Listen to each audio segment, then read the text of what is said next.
All right, folks. Good morning, good afternoon, good evening. Ramadan Mubarak to those who observe. My name's Sean Van Diver. I lead AfghanEvac, and I'm delighted to be your host today for this AfghanEvac Global update. This session is going to include real-time translation into Dari and Pashto, provided by our AfghanEvac team, to ensure accessibility for participants inside Afghanistan, Pakistan, around the world, and across the pipeline. We have a few ground rules. We want you to post about this. If you're gonna post, use hashtags AfghanEvac, hashtag still with us, and hashtag finish the mission. Please do not post any attendee's name or face, but you can post screenshots of the speakers. I'm gonna put those hashtags in the room there. All right, folks, we have over 1,800 people here registered today. There are about 800 joining from within Afghanistan, about 225 joining from Pakistan, over 700 joining from within the United States, 30 congressional offices, including 18 in the House and 12 in the Senate. 27 countries are represented here. More than half of this room, 941 people, are physically in Afghanistan, Pakistan, or Qatar. The majority of this room is actively in the relocation pipeline. That is a lot of people. We received over 900 questions in advance. We're not going to be able to answer everybody's questions today. If we move past your question later on, it's not because it doesn't matter. It does. It's just because of the scale. And we're going to continue doing these briefings. We're going to keep showing up. We're going to keep fighting for clarity and lawful execution. The truth is that the majority of this room is actively in limbo looking for answers, and we know that. And in this global room, there are some ties that bind. Everyone here cares so deeply about the commitments that have been made, whether by the US government or other governments around the world, to mission partners who stood with us. Everyone here is carrying something. Many in this room are carrying uncertainty. Some of you are carrying real risk. Some of you have built this infrastructure for years and watching turbulence and chaos disrupt hard-earned progress. And things are chaotic right now in the United States and globally around immigration, relocation, and refugee policy. So look, we don't have all the answers. No one does. Anybody who's telling you they do are lying to you. But we're going to tell you what we know, what we don't know, and what remains true in law. We're going to keep fighting for all of the commitments that were made. This is a room where we all understand the weight that you're dealing with, and we're all still here. Many of you are waiting on SIV interviews. Many of you have family in Pakistan awaiting I-730. Some of you are navigating care and enduring welcome questions. Some of you are working on these issues from Capitol Hill, and others are managing cases from resettlement agencies or law firms. I want to set the tone very clearly. This briefing is about clarity, not rumor, not speculation, not timelines we cannot guarantee. There are no secret pathways, no backdoors, no shortcuts. What we're going to provide is grounded information, current data, legal clarity, and coordinated next steps. We're going to walk through what has changed, what has not changed, what remains authorized in law, and what the realistic path forward looks like. We're going to first stabilize, then we're going to mobilize. We're not going to be answering individual case-specific questions during the briefing. We cannot review personal case details in a public forum, and we're going to use exclusively the Q&A function for questions. Don't share personally identifiable information in that Q&A, including case numbers, passport numbers, dates of birth, or specific location details. We're just going to delete those questions if you ask them to protect you and to protect everybody else. Now, before we ground this in lived reality, I want to begin with an international perspective. I'm going to turn it over to former cabinet minister Johnny Mercer from the United Kingdom. Johnny? Thanks, Sean, and thanks very much for organising this today and for continuing in your advocacy and support of this group of people that we still want to do right by. My objective is just to give a couple of minutes on why this matters and essentially what we can achieve if we all work together in a common endeavour. I was a soldier in Afghanistan for a long time. I then came back to the UK. I went into politics and I became a minister and a cabinet minister in the UK. And I was in charge of some aspects of the Afghan relocation scheme in the UK. I became frustrated, I guess, that so many of you that we still have a duty to have been left behind. And for people like me, it's a deep commitment, even though I've now left government and I work in the private sector, that I will do whatever it takes to continue to help you. And as Sean has outlined, that is always best done by working together transnationally between countries, as he has outlined, to see what is in the art of the possible.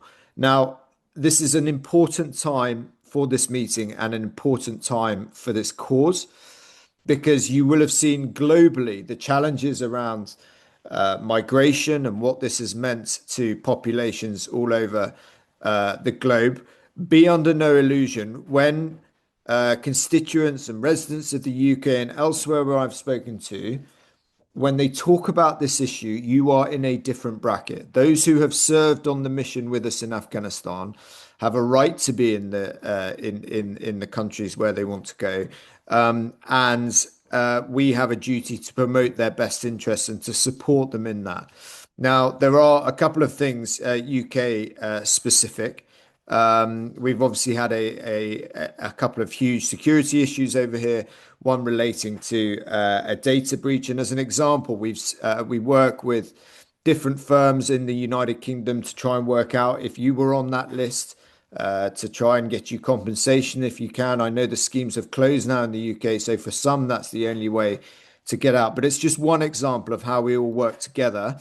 And I'll put a link in the chat how you can check whether or not you're part of that process, and we might be able to help you wherever you are in the globe now. But look, my headlines to you would be many people still care. I still care. Globally, people care. You are not forgotten. I know life in Afghanistan and Pakistan is incredibly tough. But you know, this is not a duty you can walk away from. And as you can see from Sean and all the people on this call, other people are not going to walk away from that too. So I look forward to working with you in the months ahead as we try and alleviate some of that pressure and help you as best we can. Over to you, Sean. Johnny, thank you so much for your comments about the global perspective on this. I want to ground this in lived experience. Policy is abstract until it's personal. I want to introduce you to my friend Sean, who's an Afghan American Marine whose family remains stuck in Doha, Qatar at Camp Asaliya. His story is going to remind us what's at stake. Go ahead, Sean. Good afternoon, everyone, or morning, depending on where you're at. Ramadan Mubarak. My name's Hassan. To my Afghan brothers and sisters still waiting for your SIV visa, I was born in Afghanistan. At 4 years old, my family fled to the United States to the diversity visa lottery. America gave me safety. It gave me education. It gave me an opportunity. And I chose to give back. I enlisted in the United States Marine Corps and rose to the rank of gunner sergeant. I served around the world, including as a Marine security guard protecting U.S. Embassy in high-threat countries. I supported psychological operations and answered the call during Operation Allies Welcome, helping process more than 5,000 Afghan evacuees as Kabul fell. That mission became personal. At the time of the collapse, my mother, a U.S. citizen, was in Afghanistan visiting my visiting family. My brother, who worked at the U.S. Embassy, was there. Through Operation Allies Welcome, my mother and one of my brothers were able to evacuate. But my brother, who also worked alongside U.S. Americans, him and his family were left behind. They are now stuck at Camp Asailia for over a year now, waiting in limbo, uncertain of their future. My entire family have served the United States mission, some directly in official roles and others indirectly supporting through other roles. I wore the uniform. I held a top secret clearance. I served honorably for a decade. If my family, who stood with Americans, isn't good enough, who is? To those of you who are still waiting, I know the weight of the uncertainty. I know the silence. I know the feeling whether the promise made to you will be kept. Your service matters. Your loyalty matters. Your sacrifice matters. I stand here as proof what can happen when opportunity meets commitment. A refugee can become a Marine can become a graduate, and a graduate can continue serving. Your story does not end in a waiting camp, and I will continue to speak not in anger, but in faith that promise matters. You are not forgotten. Semper Fidelis. Thank you, Sean. Thank you so much, Hassan.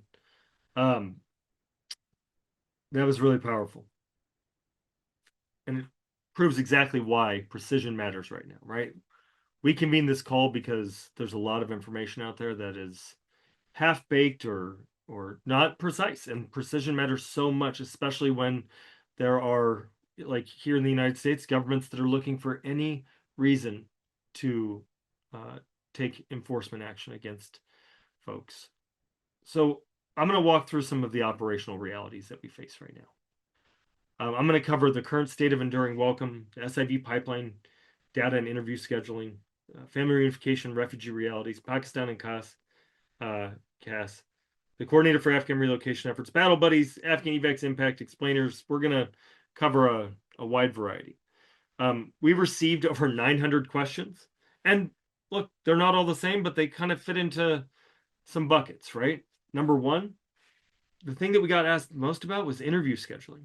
There's so many folks. There are 35,000 principal applicants with chief of mission approval in the SIV pipeline. There are untold numbers of I-730 cases and of I-824 cases and of all of these cases that have to go for consular interviews. And people are asking whether or not they should go because they know that there is a travel ban right now. That the President of the United States has said that nobody from Afghanistan or several other countries are allowed to come here. And who does that apply to? Right now, organizations, well, we're going to address interview scheduling, Pakistan and third country stability, and whether or not visas are being issued as expected directly right now. Number one, immigration attorneys and organizations like the International Refugee Assistance Project and AfghanEvac and others have recommended postponement of all consular interviews while legal challenges play out and Congress considers weighing in. If you have an interview coming up, number one, seek legal counsel. You shouldn't take advice from anybody that's not a qualified immigration attorney. But number two, chances are the best path for you is to postpone that interview until the circumstances change. For those awaiting refugee cases, now refugee cases are anytime somebody says U.S. RAP or United States Refugee Admissions Program or P1, P2, or just refugee, that's a refugee case, or DS 4317. The unfortunate reality is that your cases are not likely to move for the next several years. Our recommendation is to move on with your lives, watch and wait until something changes, or if you can find safe haven elsewhere, don't hold out to come to the United States. Try to get to anywhere that is safe for you and works for your family. That said, there are efforts underway to find third countries that are willing to take those fleeing danger. And you're going to hear more about that from Dr. Oppenheim. For those in Doha, the rumors are true. The State Department is closing the camp. They have said March 31st is the deadline, but we don't know what reality looks like because they haven't yet found many countries willing to take Afghans who are currently located in the camp. In fact, so far, all we know about for sure is that Malaysia has agreed to take some. We don't know if any other countries have made that commitment. And as soon as we find out, we'll let you know. Let's talk a little bit about Enduring Welcome broadly. Enduring Welcome is the program that was sort of the normalized policy that came from Operation Allies Welcome. It is the first time that the United States government has ever kept our promises to our allies. And what many people don't know, is, since this is a global briefing, is that lots of other countries were getting help because of Enduring Welcome.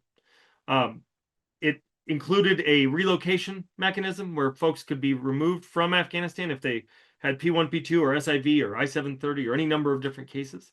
They would be taken to a third country like Qatar, the Philippines, Albania, Germany, more. They would continue processing, and then they would come onto the United States or to the third country that they were going to. That's all been shut down as of January 20th, 2025. For the SIV program, the reality is that processing is mandated by the courts, but visa issuances are not mandated. Entry is not mandated. So right now, although your case may be processing, you won't get a visa interview, or I'm sorry, you won't get chief of mission, sorry, you will get chief of mission approval. That is still happening. The courts have said that still has to happen. What's not happening is entry is not being allowed. If you have a visa in your passport already, you should get here as soon as possible.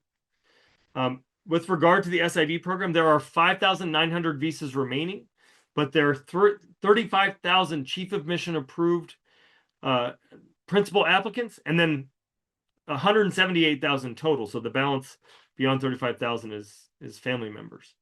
And then we think there's another 15,000 on top of that. So we need Congress to act to pass another probably 50,000 visas. Care processing has stopped. Care was dismantled. Even though there was a law, the coordinator or the Care Act was passed a couple years ago. The current State Department has never designated a coordinator for Afghan relocation efforts. They dismantled the office. They put it into the Afghanistan desk, and everything has generally stopped. They stopped housing people in Kabul and in Pakistan. They've stopped relocation flights. So you may be receiving emails from them, but a lot of it is just keeping cases current. Relocation operations have totally stopped. The Enduring Welcome Act would have restarted that infrastructure, but it got pulled out at the last minute just a couple months ago by congressional leadership citing a shooting that we had here in the United States. We have, at AfghanEvac, we have programs like Battle Buddies, where if you're a U.S. veteran, you can sign up to go accompany our wartime allies, the U.S. veterans, frontline civilians, and anybody who worked in the evacuation ecosystem. You can sign up to go accompany our wartime allies as they go to any immigration appointment, including immigration court or USCIS appointments, biometrics appointments, all of that. Now, if you're on the other side of that, if you're an Afghan seeking that help, you can go to afghanevac.org/appointment, and I'm putting that into the chat right now to sign up and let us know that you need somebody to show up. We're still building it out. It's getting stronger and stronger. We have over 1,500 battle buddies signed up around the country, and we need more. We've recently released our impact report. We're not going to spend a ton of time on our impact report because we had major tech issues at the beginning. So I'm just going to share it here. And you are welcome to check out our impact report at your leisure. I'm very proud of everything that this incredible community has accomplished, including more than 200,000 Afghans coming here. We have an explainer series that you can sign up for, or that you can check out to get more details, and you can check out our Substack. I've shared all of those links in there. I've taken up a lot of time. I want to transition over to Dr. Beth Oppenheim. What I just covered is the pipeline as it exists in statute and practice. Now we need to understand the policy shifts affecting it. Dr. Beth Oppenheim is the Chief Executive Officer of HIAS, the oldest of the United States' 8 refugee resettlement agencies, and she's going to walk through recent domestic and overseas policy memos, administrative changes, and the broader litigation landscape. Over to you, Beth. Thank you, Sean. Hi, everybody. It's good to see so many of you, really a tremendous amount of you. And thank you to AfghanEvac for putting this on. It's truly an impressive effort to bring so many people together. Like Sean said, my name is Beth. I am the CEO of HIAS. We are the oldest refugee agency that operate in the United States. And over the course of the last several years and several decades, we have served thousands of Afghans, both since the fall of Kabul in 2021, but also well prior to that, in terms of welcoming them into 26 communities around the United States. So it's very humbling to be here with you all, and to all of you who I'm speaking to outside of the US who are awaiting joining your families, who are awaiting some sort of certainty, something that can help you to move on with your lives. Please just know that we are here both as HIAS, but also as a broader community, and we're not going to stop fighting the cruel policies of this administration and certainly not going to stop elevating your voices when it is risky for you to do that on your own. So really appreciate all of you being here. In terms of international and domestic policy updates, I'll start with the international because I think both Johnny and Sean laid the groundwork for that. One of the things that is true that I'm sure all of you already know is that refugee processing since January 20th, 2025, when President Trump took office, has been effectively halted except for one population, which are South Africans, white South Africans that have been resettled in smaller numbers here in the United States over the course of the last 8 months. HIAS is one of 8 refugee agencies that has been working to try and speak truth to power in this moment to say that this program, the United States Refugee Admissions Program that we've been running for over 40 years, has always been a bipartisan effort that prioritizes the most vulnerable. And Afghans certainly constitute a large number of the most vulnerable refugees awaiting a durable solution overseas. In terms of what we expect to see for the international pipeline in the near future, as Sean said, it is unlikely that refugee cases will move in the next couple of years. And I say that with great caution and sadness. It is not something any refugee agency wants to say in terms of the reality facing many people abroad, but clarity matters to the remarks at the top. And we want to be clear that while it does not look like that is in our foreseeable future, it does not mean that we are not fighting for that future. When the refugee pause happened on January 20th, you'll hear from Danilo from one of the other agencies that joined HIAS in this effort, but we sued the Trump administration to reopen that pipeline in a landmark case, Cito v. Trump. And while that case has been fought in several levels of court here in the US, and we were able to welcome a small number of families through that, that has effectively come to an end in terms of its litigation. But we are pushing on other governments around the world to make sure that they understand that while the United States has had a change in policy that we do not agree with, we are not giving up, making sure that they understand who needs their help. And I've taken every opportunity that I personally can and encourage my colleagues to do the same, to speak to governments who may have an opportunity to bring Afghans to safety where they are, where the U.S. pipeline is currently effectively closed. So that is on the international front, and I think Danilo will also touch on some of those things in his update too. For the domestic side, so when I say domestic, I mean here in the United States, and I know a lot of you are Afghans that are here in the US, maybe awaiting family, maybe working with other Afghan communities around the country.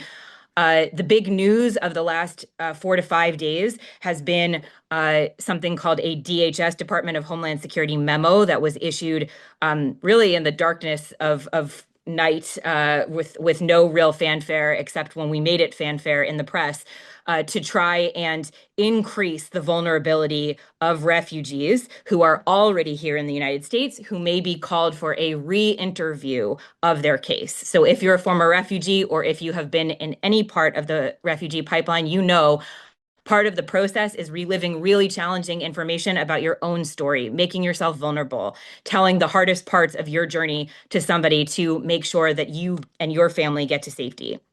And one of the things that this proposed memo can do is to allow people who are called for re-interview to be more expeditiously deported or removed from the United States. We are fighting this on several fronts. This all really started in earnest with the tragic shooting of the National Guards person in November. And I know AfghanEvac, HIAS, CWS, a lot of other organizations have been standing up and saying that one person does not represent a broader community. And this policy that has come out in the last couple of days really demonstrates that this administration is utilizing the tragedy of one person to punish an entire group of people. And we stand in solidarity with the Afghan community worldwide always.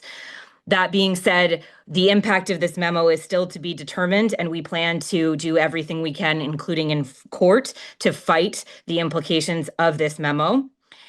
If you are in the United States you're a resettled refugee, if you receive a notice to appear, and Vanessa, when we pass the baton to you, I'll ask you to go into that a little bit more in detail.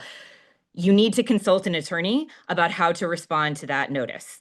I'm not an attorney, but I do know that it is increasingly more vulnerable to miss an appointment, to not understand a document that you receive from the US government, and it's really important that you make sure that you check with your attorney before proceeding.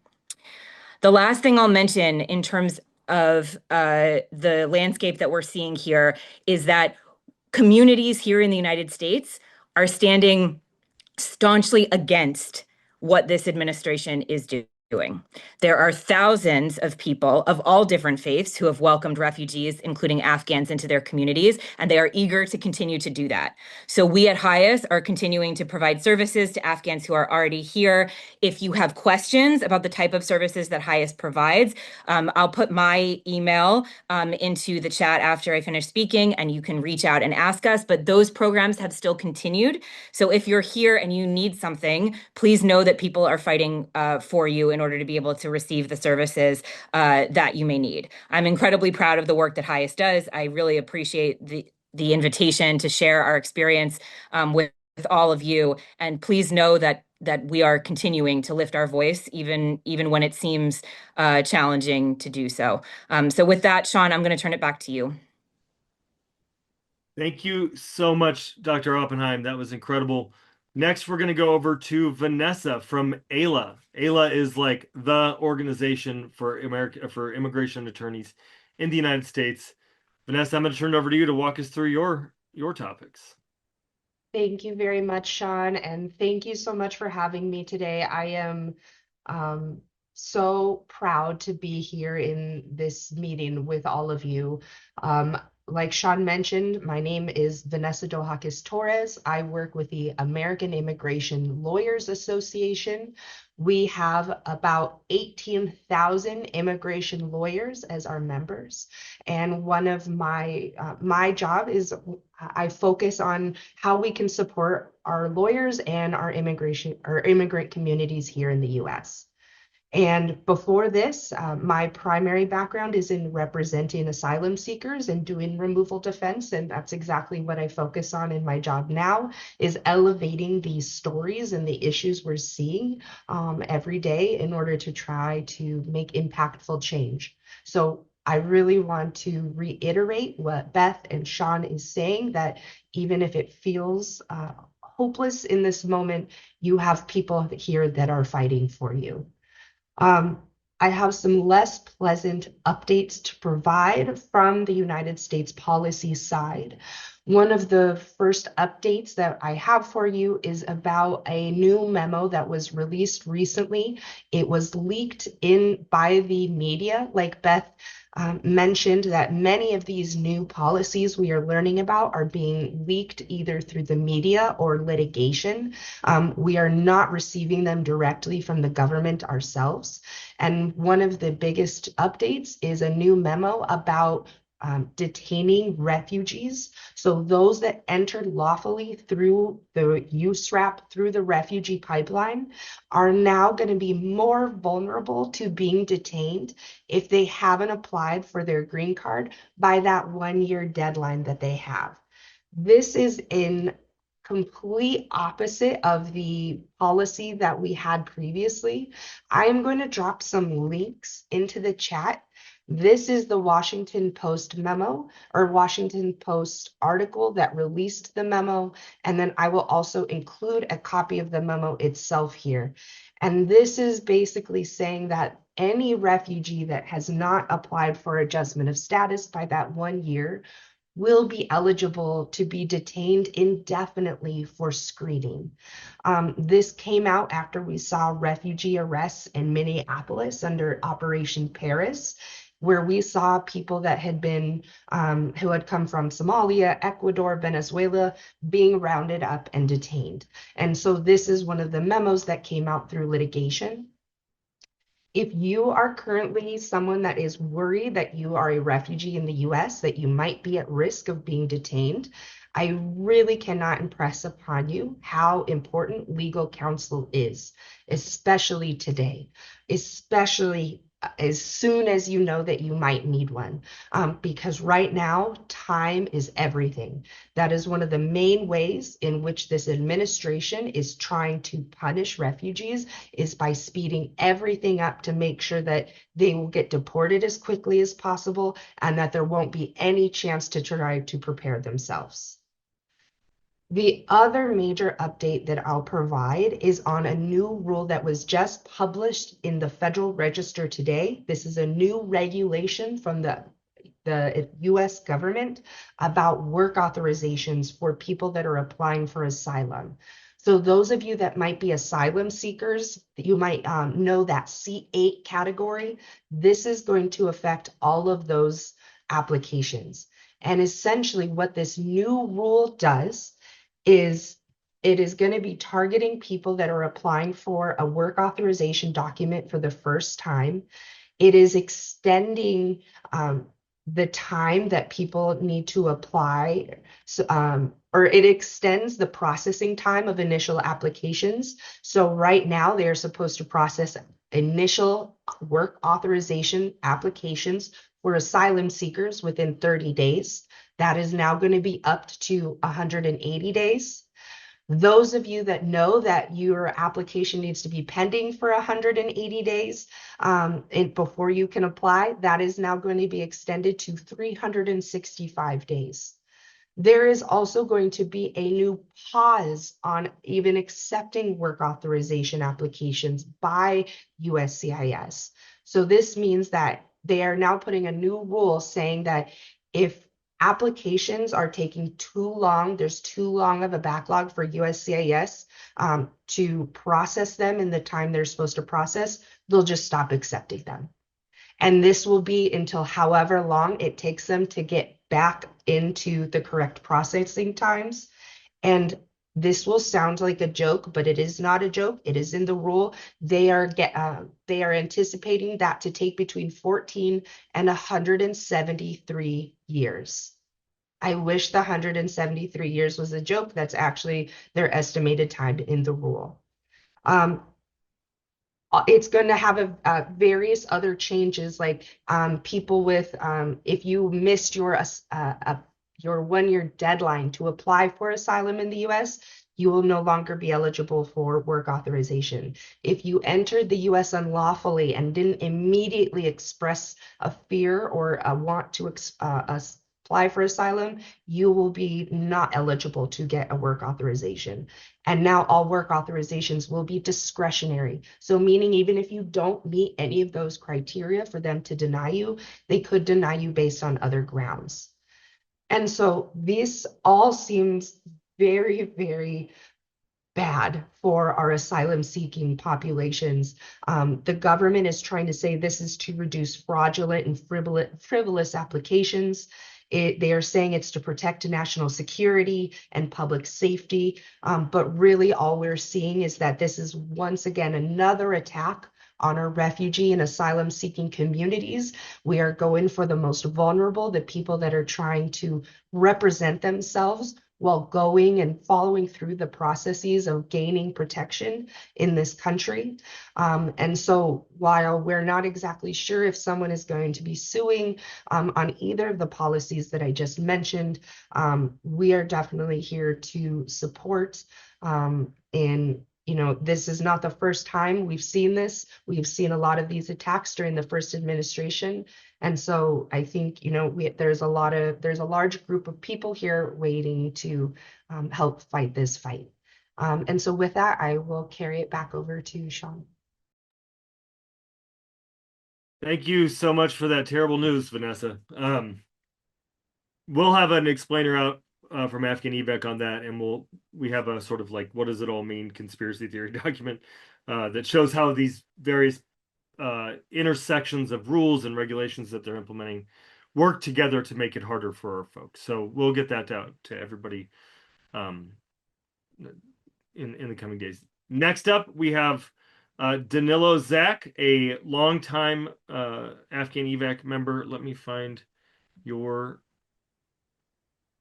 There you go. We're going to throw you on, Danilo. Awesome. All right, over Thanks, to you Sean. for a litigate or legislation update.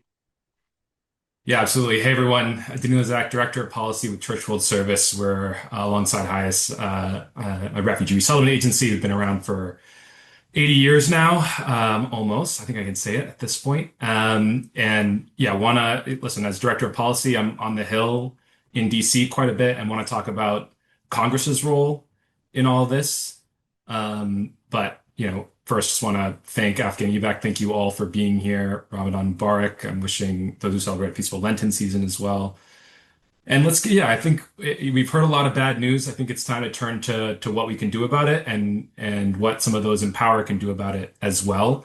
There's a lot going on right now on Capitol Hill. We have a Department of Homeland Security that's shut down over negotiations around guardrails for ICE and CBP and the administration's immigration enforcement. As Beth and Vanessa and Sean have talked about, there are many Afghans who have disturbingly been caught up in some of those immigration enforcement policies. And so that's an important conversation happening on the Hill. We're also hurtling toward midterm elections.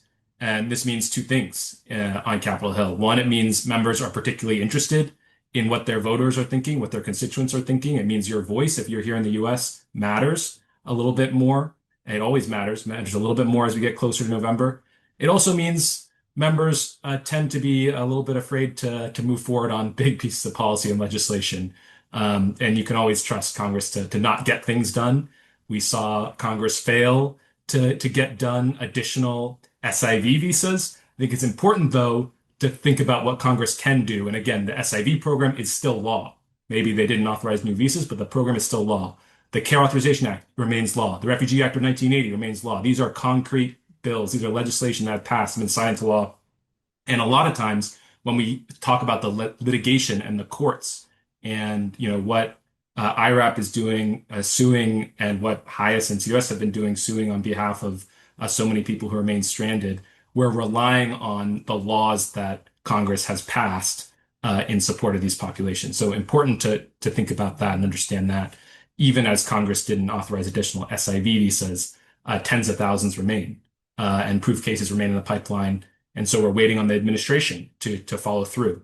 So quickly, when we talk about Congress, I think a lot of times people do talk about these big bills and legislation.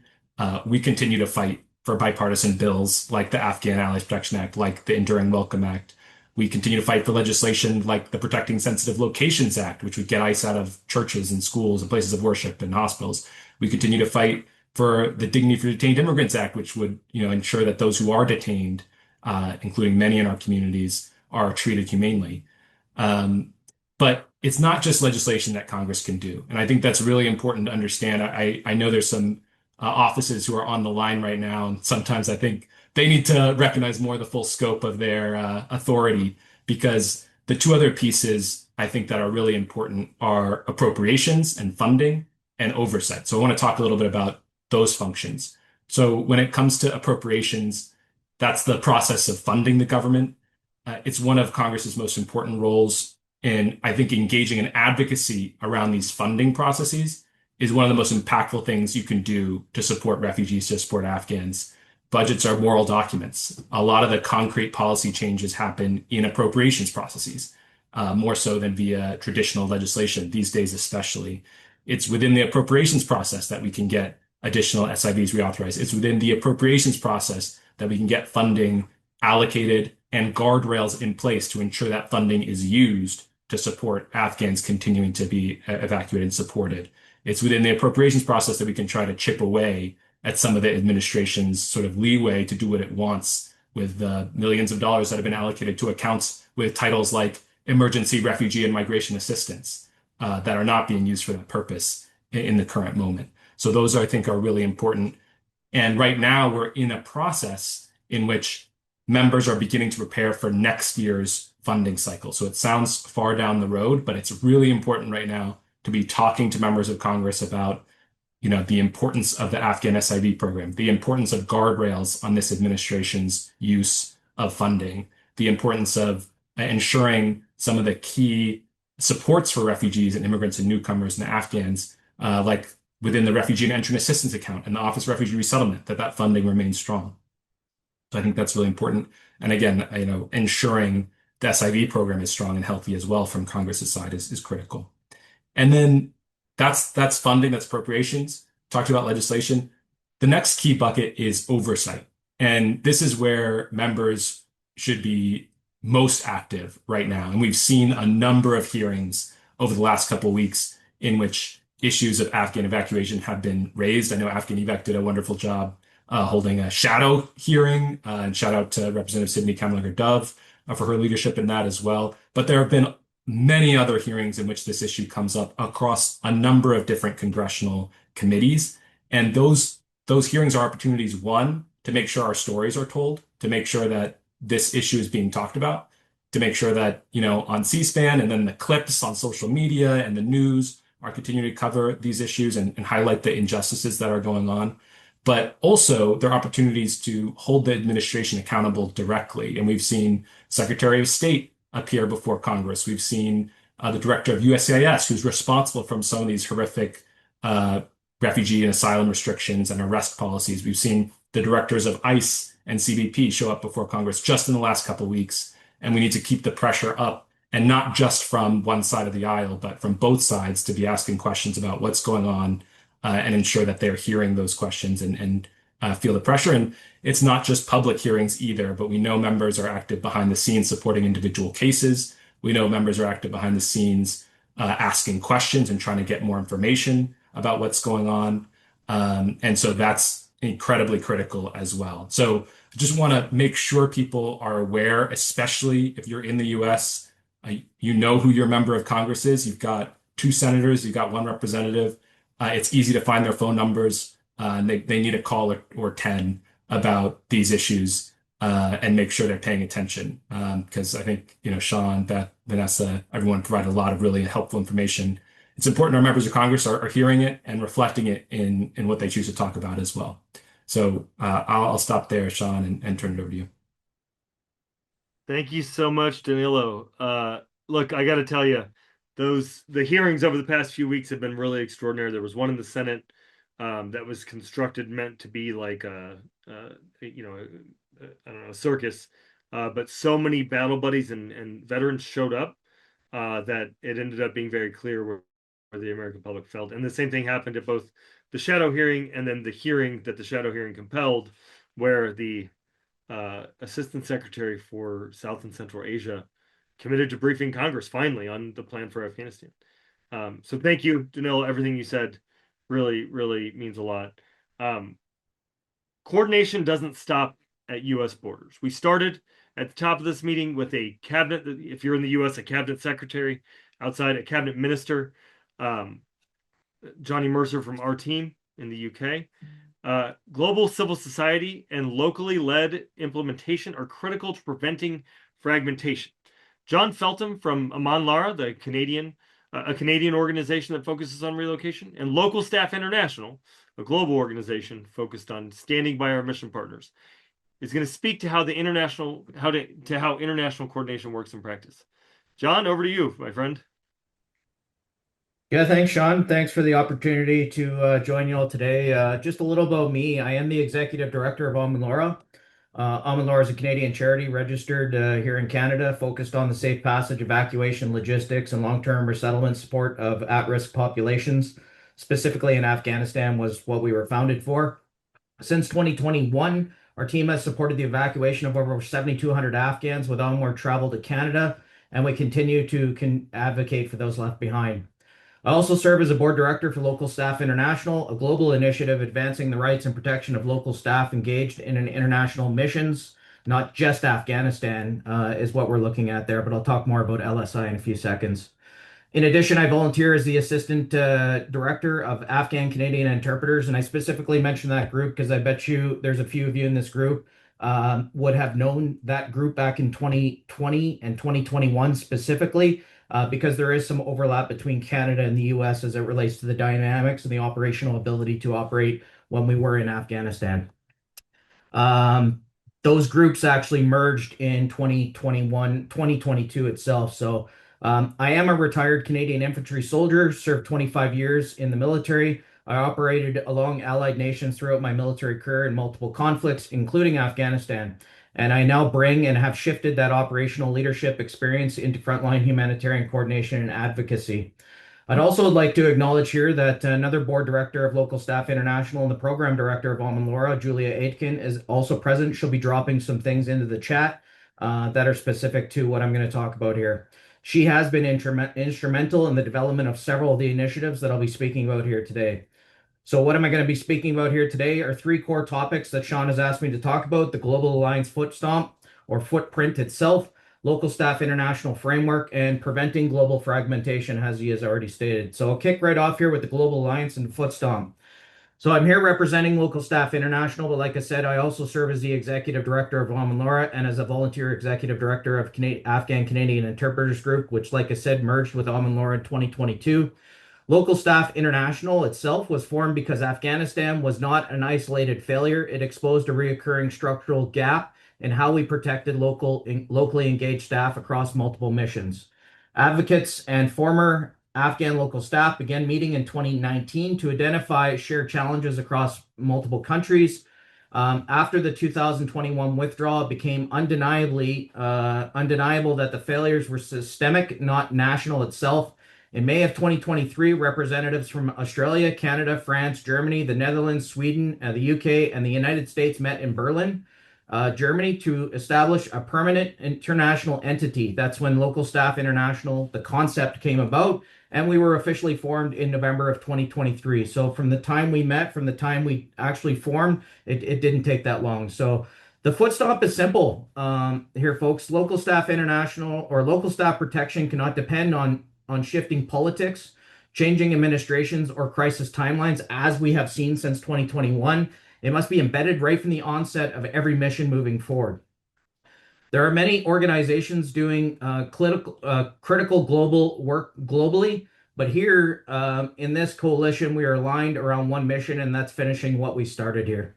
LSI exists to ensure that we never repeat the failures that we've seen again. So, and we all know that there are a number of failures, and it's not just simple to one country. It's right across the globe. So, Local Staff International Framework, LSI developed the guidelines for the rights of protection of local staff in international missions through consultations with practitioners, veterans, researchers, humanitarian actors, and individuals with lived experience. The guidelines cover full mission cycle through 4 work packages. The 4 work packages are very simple, and Julia would have dropped that into the chat there. The guidelines cover pre-mission engagement, protection and support during engagement, aftercare, which covers the transition, the post-transition, and the reintegration. And the most important one, in my opinion, is the crisis response, evacuation, and continuity of duty of care, because that's where we've seen the most failures thus far. However, the central lesson across all 4 is critical. If duty of care is not defined, resourced, and confirmed at the onset, it collapses under pressure during the crisis itself, as we have seen in Afghanistan. The guidelines itself are voluntarily, but they are structured. They provide a shared framework that governments, contractors, and civil societies can align around with respect to national jurisdictions. Like I said, it's not about criticism of past efforts. It's about institutional memory and accountability and prevention in the future. Just talking about prevented global fragmentation, like I said, LSI was created precisely because fragmented nation-by-nation approaches have repeatedly led to gaps in the protection, inconsistent standards, and preventable harm. And I can speak specifically about the Canadian context where I'm best suited to talk about. Essentially, Canada publicly states, and you can see it all publicly online, that we brought over 5,500 Afghans through multiple pathways. I understand this is a significant undertaking, and it should be acknowledged, and it has been publicly acknowledged by myself on numerous occasions, but it didn't come without complexities. The operational reality means that many didn't make it out when they should have. On a global scale, the issue is daunting, as many of you know. In the chat, Julia will drop a link there to the work that our global group is doing with different countries that LSI represents. You can read the article and see that in context of Afghanistan alone, there is still much work to be done. In a Canadian context, though, the reality is many that worked for Canada were never invited to immigrate when risk became paramount in 2021. Because of many legitimate Afghan partners were hired under U.S. Department of State contracts while supporting Canadian operations, there was a dual applications for both countries. So we have seen most of the people that applied through the special immigration measures in Canada had duplicated that by applying to the special immigration visas, and it created more fragmentation in the issue than it needed to be. But that's a separate topic. Today at Aman Lara, we continue to work with about 800 primary applicants who work for Canada, but were never invited to any pathway. We also work with about 1,800 more individuals who are invited but remain stuck inside of Afghanistan, or like Sean had talked about a number of times, many that are stuck in third countries awaiting decisions.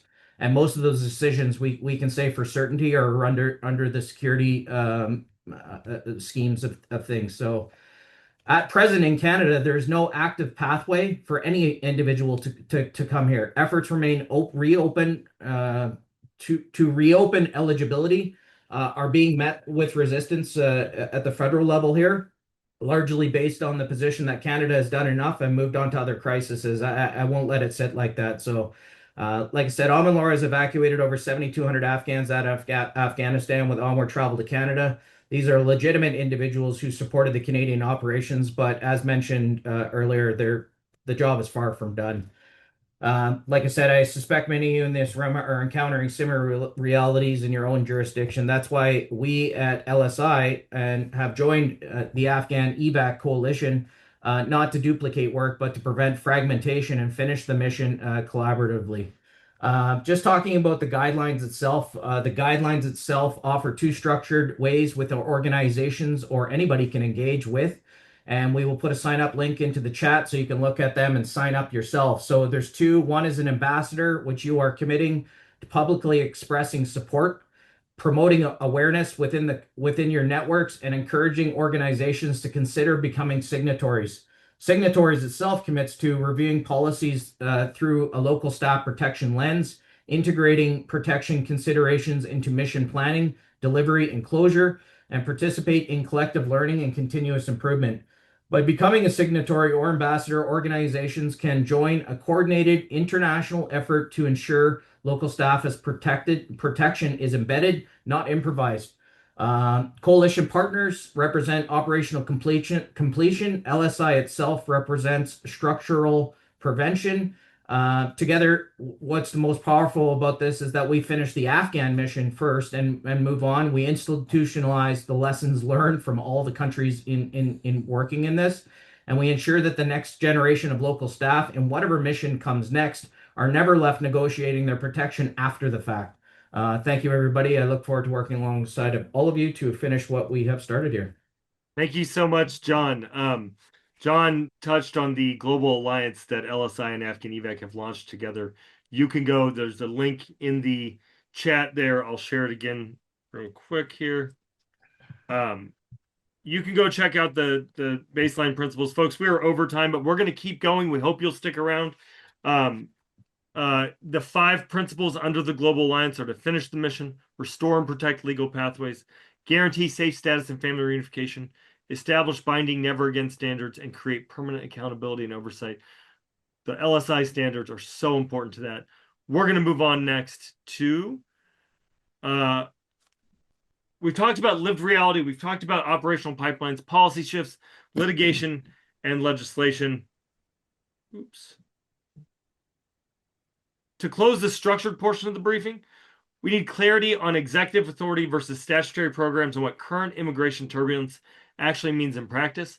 Folks, I'm going to ask that you, for the Q&A, if you've submitted a question in Q&A, it's probably been answered. We're going to take a couple more live, but very few of them don't have answers. So go click in and see what the answers are. And then we'll be sending out an explainer on the new EAD rule that Vanessa talked a little bit about. I'm going to turn it over to Vanessa after we go to Austin here in a moment. But stick around. We got one more speaker, and then we're going to go into questions. Austin, over to you, my friend. Thanks for having me, and thank you for all of the incredible work that you and your partners do, Sean. As a military veteran who served during the Afghanistan and Iraq conflicts, I deeply saddened, continue to be deeply saddened by the betrayal of our partners and allies on the ground in those countries, who are there and around the world. I'm a professor at Syracuse University, and I study the U.S. immigration system from the perspective of data, law, policy, and transparency. One of the principles that we just discussed was, sorry, I'm going to slow down for just a second. The importance of accountability and oversight. I can tell you from having studied this system for the last 15 years, the government needs more oversight, and that responsibility often falls on those of us in the research community and in civil society to ensure that we understand what the government is actually doing and how it's impacting people. We've discussed many policy changes recently that are targeted at the most vulnerable people in our country. I can tell you, having looked at the data very closely myself, that although this administration claims to be making decisions based on public safety and national security, the data shows otherwise. Over 90% of the growth in immigrant detention in the past several months has come from people with no criminal convictions whatsoever, much less, serious criminal convictions of any kind. And that will only increase as we target people who are in our country under humanitarian circumstances. Data can have a powerful storytelling force when we combine it with firsthand narratives. And what we've already seen around immigration enforcement is, as I said, the data is really what is driving accountability and transparency, proving using the government's own data that what it claims to be doing is not what it's doing. One of the things I'm passionate about and that we'll be talking more about in the coming days and weeks is how we can use data to advance the interest of humanitarian protections, to help narrate this and tell these stories to Congress. They are often, they need both data and stories. They often hear stories, but they can also be compelled to act by data. So one of the things I hope to do is to work with all of you to develop better information, better reporting, more transparency, more data about not just what's happening, but the consequences and the real world impacts for people who are in this call and around the world. So thank you so much, and really looking forward to working together. And I believe in resilience and community. So this coalition is enormously valuable. So thank you. Thank you so much, Austin. And as Austin said, we have a bit of a big announcement here, right? We're working with Austin to launch an impact tracker. If you're around the world, we launched a form today called the roll call. We're going to source from that the ability to track impact. So please fill that out. It's in the chat now, wherever you are in the world. We'll also be using it as AfghanEvac leadership travels around. We want to be able to build community no matter what country, what city we're in. We want to be able to look at where our people are. So we're not asking for addresses, to be clear. We're not asking a lot about your cases. We want to know where you are in the world. So fill that out, and there's a question in there that says, would you like to participate in a larger project around impact? And that's for the impact tracker that we're working on with Austin. So thank you, Austin. I'm going to remove this spotlight. I'm going to remove my spotlight, and we're going to... All right, we received hundreds of questions. We've received a ton of questions in the Q&A. We're going to move to those questions shortly. I'm going to do a little bit of closing remarks before we go to that because I know we're over time, and then we'll get into those. So look, we began today with lived reality. We walked through the pipeline, the policies, the courts, and the Congress. We explained, I know that there's a lot of confusion out there around the refugee system. There's a lot of people who are in the P1, P2 program that don't yet realize that that is the refugee program. So if you hear that refugees are shut down, that means that there's no movement on your cases. The bottom line here is that the statutory SIV program remains law. Afghan allies remain eligible for that program under law. Refugees are paused for now, and we don't see it turning on anytime soon, but people are working on that. Administrative turbulence does not erase statute. There's a lot of laws that govern all of this. You heard about those from Danilo and Beth and Vanessa. For what we're navigating right now is friction, not disappearance. This is not over. For Afghans in Afghanistan and Pakistan, please stay disciplined. Document everything. Avoid rumor cycles. For volunteers and coalition partners, coordinate. Don't freelance. Don't allow desperation to cause permanent harm. Don't send people somewhere without a plan in mind for their ultimate disposition. That's how we started AfghanEvac, and that's how we continue to go. For donors, capacity determines outcomes. For congressional offices, oversight matters. Pass some legislation. Keep this going. Keep your bosses talking about it. This is not just an update. This is an opportunity, a glimpse into the community globally that exists around this issue. For the Afghans listening, you're not at the end of your story. We're just at the part where we determine what comes next. We're not fragmenting. We're not panicking. We're not disappearing. We're staying coordinated. And now we're going to take a few of the questions from the chat. Now, what we're not going to do is read all of the questions that have been answered. There's a lot of questions in there that have been answered. I hope people will go through and read those. I want to start first with a question about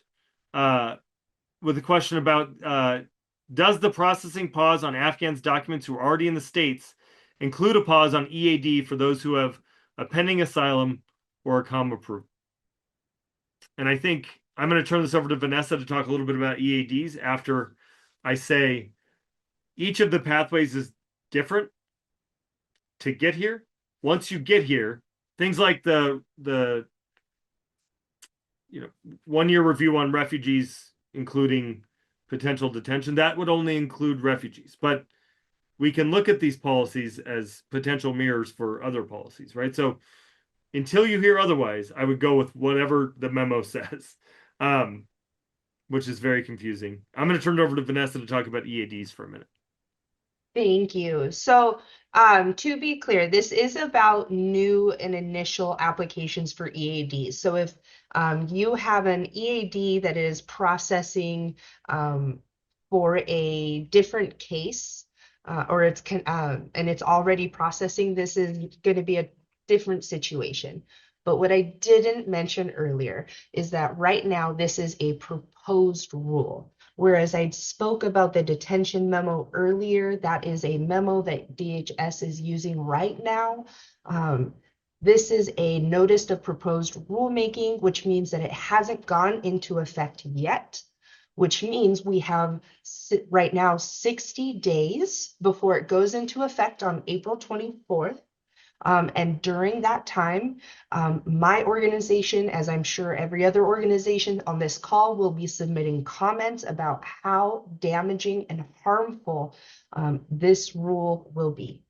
So I want to make sure that is, I say that now. This is not a current policy. It will be going into effect in about 60 days. And I will drop into the chat the Federal Register notice in case you want to see where to submit a comment. Thank you so much, Vanessa. I'm going to put Beth on the screen as well because we're going to be, I think, answering a lot of these questions together.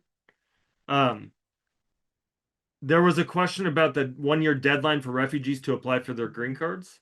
Please clarify. I thought that refugees cannot apply for their green cards until they've been present for at least 1 year. You're right. They can apply. And during the last administration, people were applying, and USCIS had a directive that they would not issue their green cards until they hit the 1-year mark. Now, they're implementing this policy that says at the 1-year mark, it's a reinspection, and it seems to say that they can just take into custody anybody they want to. We haven't seen implementation guidance on that yet. I know it's really confusing, and it feels like the starting point, but the law is that at 1 year, refugees have to apply for adjustment. Is that accurate, Vanessa and Beth? Okay. Thank you. The next question is, we have a lot of repeats here. What about renewals of work permits for those who've already been working for some time and have prior work permits? You just answered that, Vanessa. The EADs, it's for new EADs.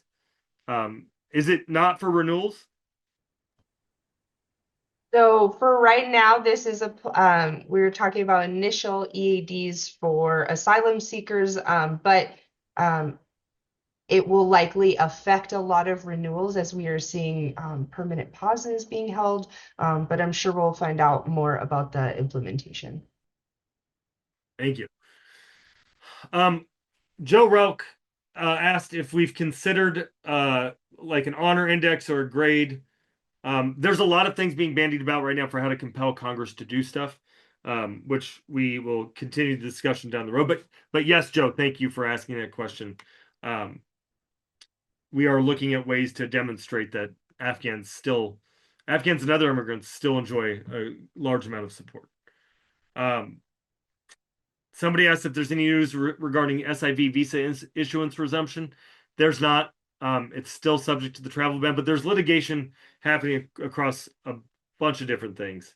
As soon as we know, as soon as something changes with the SIV process, with the refugee process, with anything in this sort of bucket that would affect our mission partners, you can rest assured that AfghanEvac will be out there talking about it. If you sign up for our regular updates, you'll get those.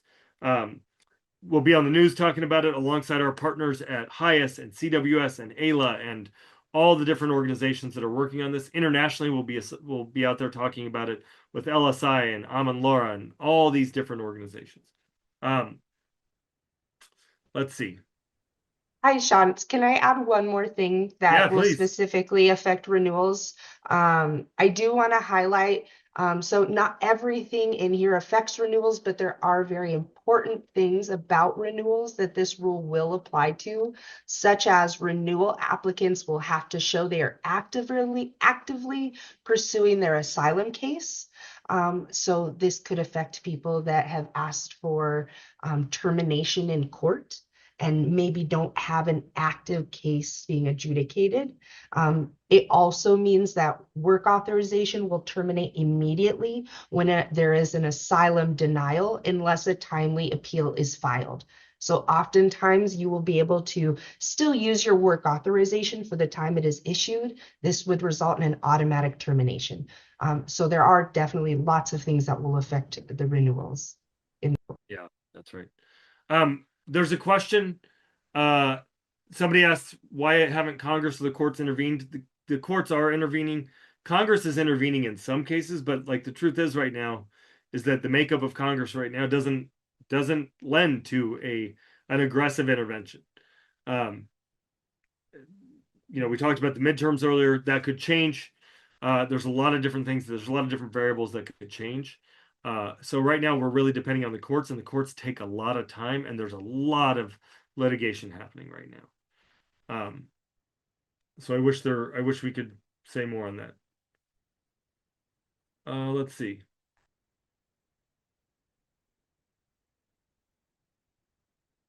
Somebody asked if AfghanEvac will be able to help challenge the current travel ban in the court for immediate family of Afghans, specifically I-730 cases. We don't do litigation, but our partners do.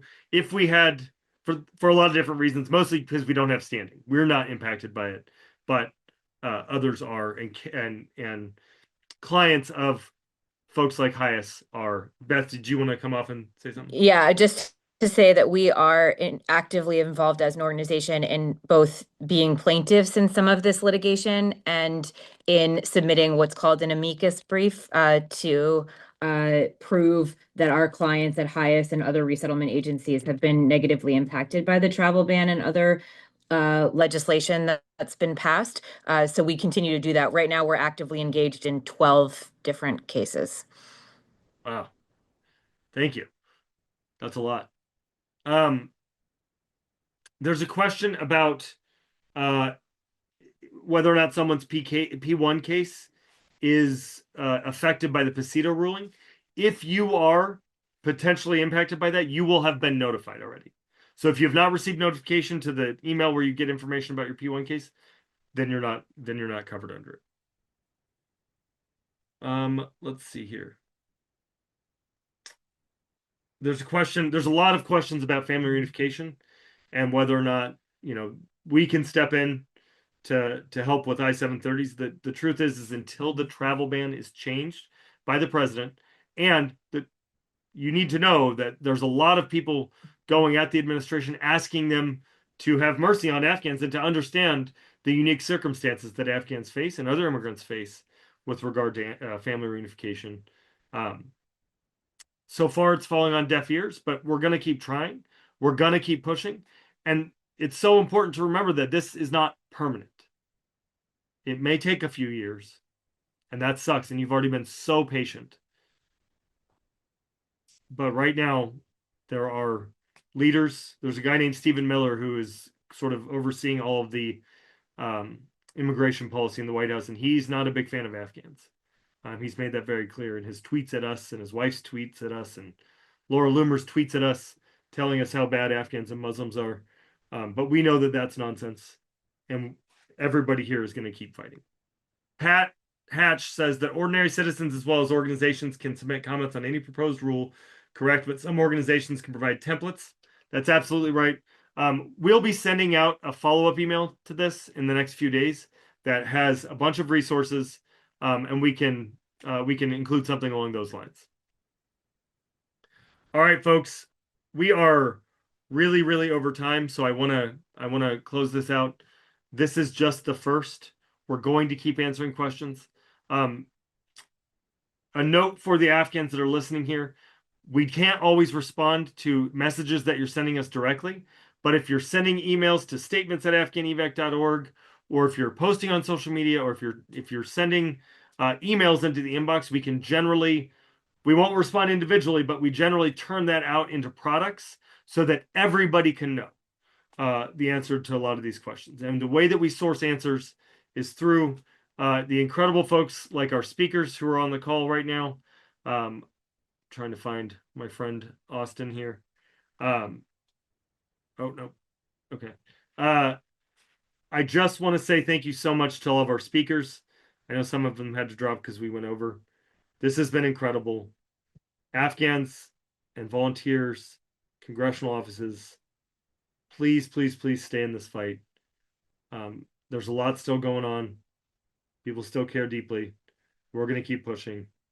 Thank you. Stay safe. Stay tuned. And we really hope to see you soon.